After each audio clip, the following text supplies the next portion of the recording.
important to me, very important to me. And it's like I can feel it on a soul level. It's very important for me to protect the space that I reside in, the space that I sleep at night.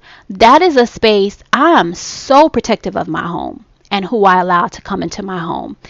I don't like to have, and it's very funny now, because I used to be a person that was always throwing get-togethers and parties and things like that, always doing the kickbacks and things, was always at my house. And now, as I've gotten older, it's just different to me now, because now that I'm so much more grounded and I'm so much more in tune with my energy and other people's energy and what I'm getting from them, I'm not being naive about things. I'm peeping shit, right? I'm paying attention. And so I'm not as quick to say, yeah, everybody come over here. Nah, we're not doing that. When in terms of like dating and things like that, there's got to be, listen, there's got to be a limit.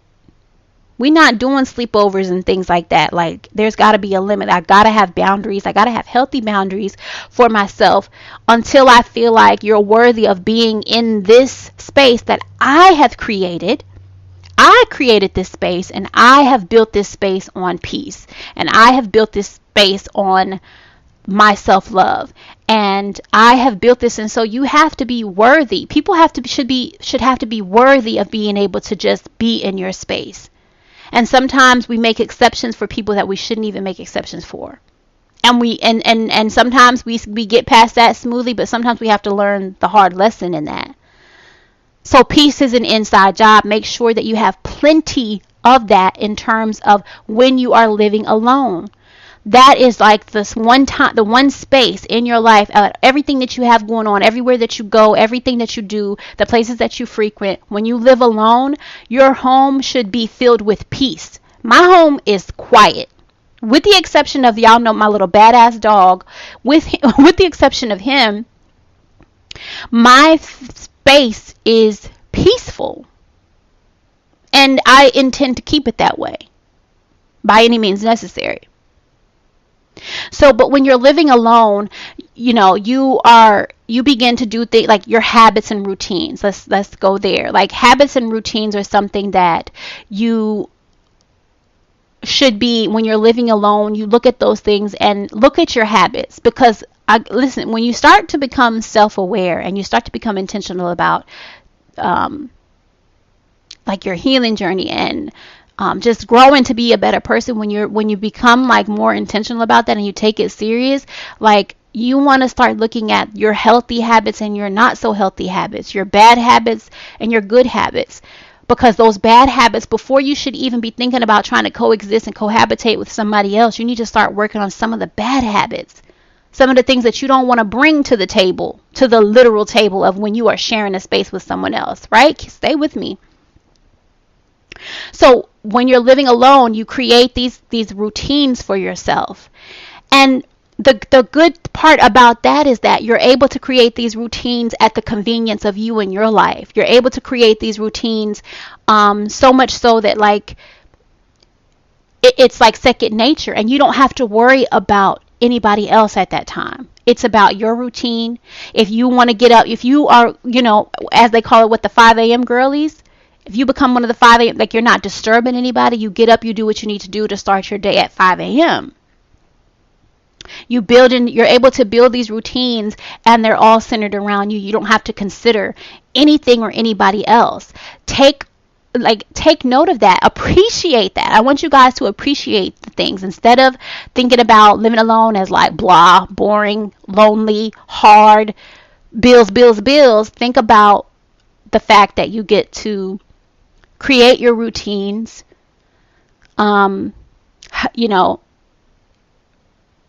not have to worry about some of the habits that you have, and you grow to work on those habits. If they're not so good habits, you get to work on those things in your pace and in your own time and in the privacy of your own space.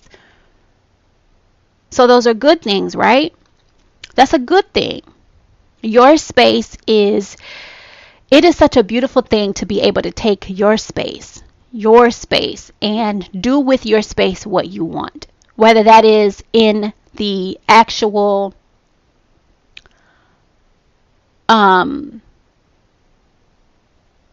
colors that you choose, or the decor that you decide on, or the way that you know, like your bed to face the sun in the morning, or the way that you know, like to blast your music until, you know what I mean? Like things like that. Your space, making your space your home. One of my joys, one of my actual joys in life is pouring into my space the way that I like my space to be. I want my space to be comfy.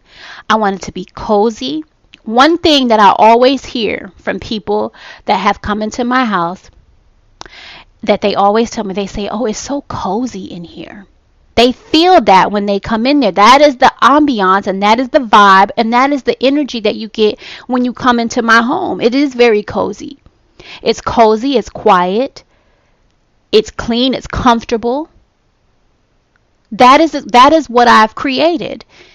And it should mean something when someone comes into that space and they can feel that energy that you've created. If someone can feel the energy that you've created, that says a lot about you as the leader of your home, as the sole leader and sole occupant of your home. What you have created, other people can feel, and it's a positive thing.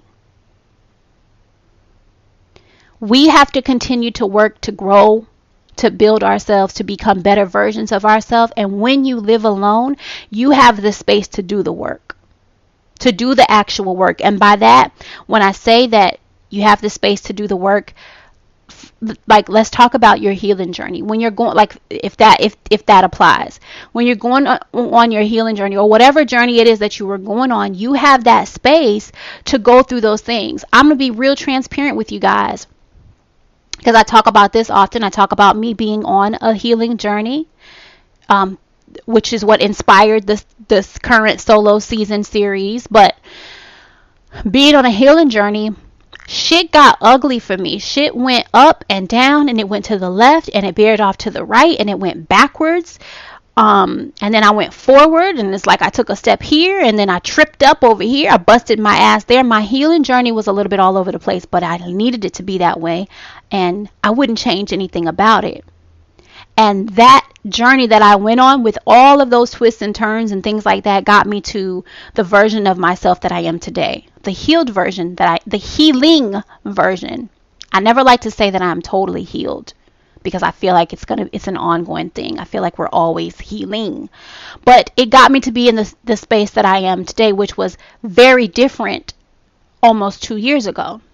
It was a very different person. I was a very different person then.